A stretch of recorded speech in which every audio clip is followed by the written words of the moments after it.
If your paycheck lands in your bank account through direct deposit, three rule changes right now are quietly deciding how much of that money you actually keep. Almost nobody receiving direct deposits today knows this is happening, and the reason nobody told you is the same reason it keeps costing you.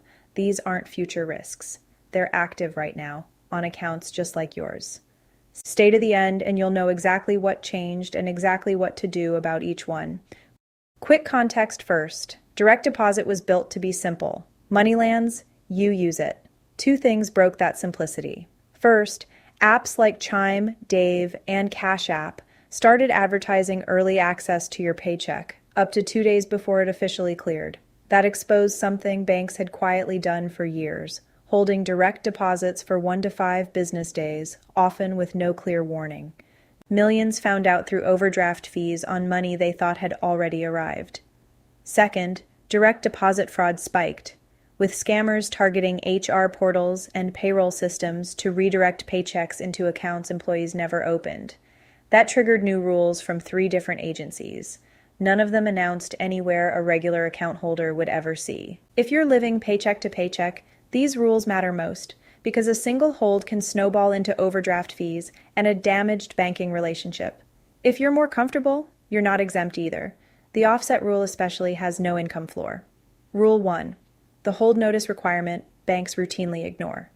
Regulation CC requires that when a bank holds a direct deposit beyond standard next business day availability, it must give you written notice at the time of the hold, stating the reason and when funds will be available, not a verbal explanation at the counter.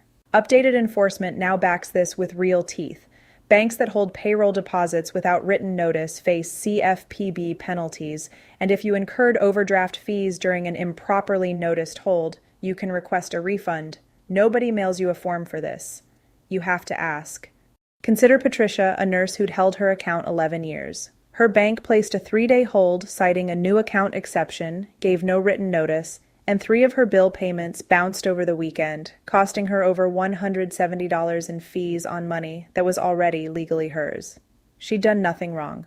Your move: contact your bank in writing and request their current hold policy for direct deposits, plus what exceptions they're authorized to apply under Regulation CC. Keep that response as your baseline for any future dispute.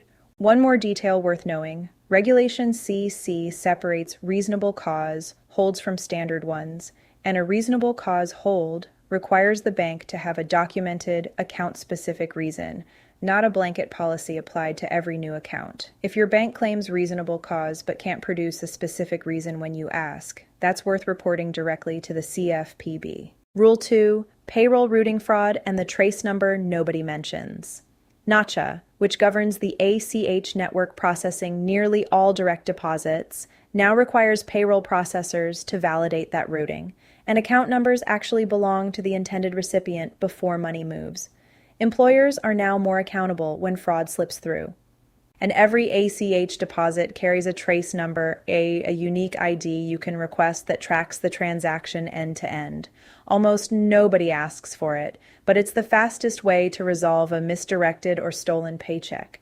The mistake that costs people weeks: calling HR first and waiting on their internal process.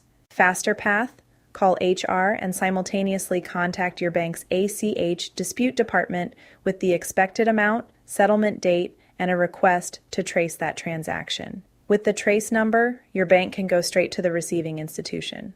Do this now. Pull up your most recent deposit, write down the date and exact amount, and use that to request the trace number from HR or payroll.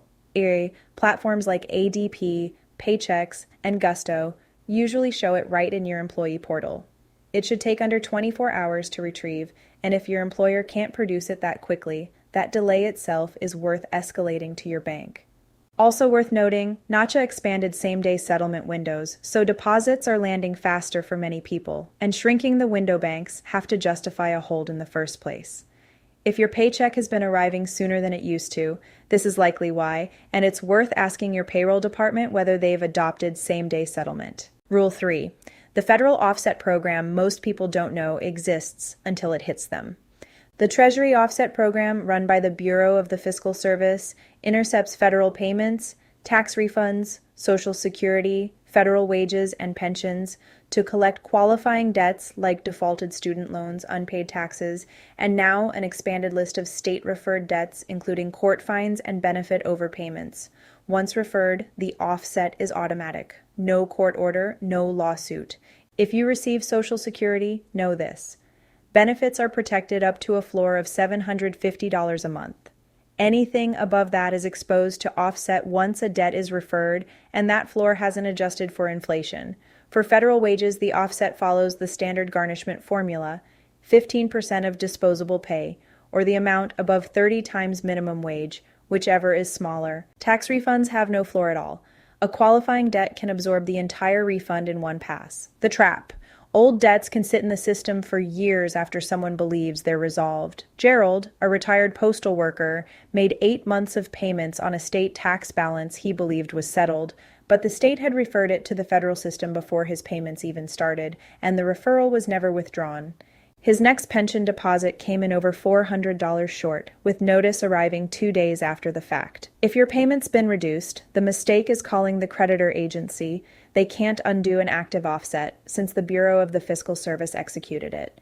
Only a formal dispute or referral withdrawal through the Bureau stops it. Here's what to actually do. 1. Check whether a debt's been referred against you by contacting the Treasury offset program directly with your Social Security number before your next expected deposit. 2. Request a pre-offset notice review. Agencies are required to notify you before referring a debt, so if you never got that notice, it's a procedural defect worth challenging in writing. 3. If the debt is wrong or resolved, file a formal dispute and request written confirmation, plus a referral withdrawal if upheld. 4. If you're on Social Security and dropped below the $750 floor, contact the SSA's offset coordinator and cite that floor specifically. 5. Consider a second account at a separate bank for your direct deposit.